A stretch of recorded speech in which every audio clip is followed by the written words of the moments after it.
had an issue with Kiss Daniels at the time. I told him, because we worked on a project together, and then he came back and said, oh, the label overseas wanted to take over the engineering side. And I told him, I said, dude, you know that this thing you did, I don't know if I told him before or after cut off. I said, you know, this thing you did is actually part of the problem. Because some guy told you, I can mix Afrobeat better than an Afrobeat engineer, and you agreed. So now what you've done is you've told that person that they are the ones that will make your natural sound better, which is total nonsense. Secondly, you've cut off business from other people that potentially could get business. Because if you came into the room and Jay-Z says, hey, I need you to work with this guy, I say, Jay-Z, oh, no disrespect, but I need to get my guys in here. Now you are a bridge. Now this guy and your guy meet, and now there's a collaborative energy there. Then the music continues to expand. You're giving this person business and whatnot, but then you are growing the industry, you know. But where you sit on a throne because you've made some advancements and then you shut the door. That's what I told him. I said that it wasn't cool, because at the end of the day, first of all, it was disrespectful to me, the person that I am, and this is not even pride, it's the fact. But apart from that, these little actions are why Afrobeat today it has plateaued and it's beginning to have a dip, because small decisions like this was killing where the thing could go. Artists will blow up. You have this producer you work with that is making all these hits for you.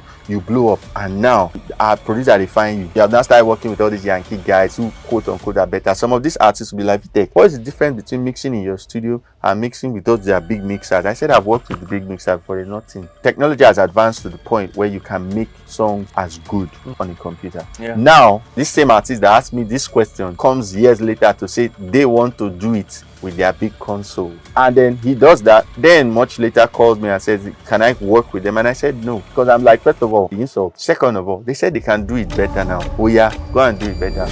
A lot of these artists, especially the ones now, they depend on being popular ahead. Carry any of them, not all of them, but most of them, put them, first time you are meeting this one, sing, impress me, they cannot. At best, you will just like their voice and their vibe. But oh yeah, show me, make a presentation. Music is the only craft where you can get a job without interview. If you want to go and do a thesis for your PhD, you will do a proper thesis, and then they'll say this is worthy of a PhD. For music, I feel just see your hair and say I like your vibe. So now a lot of shallow people have entered the business. They've also entered the managerial side of things. You see that side? It's a whole nother one, man.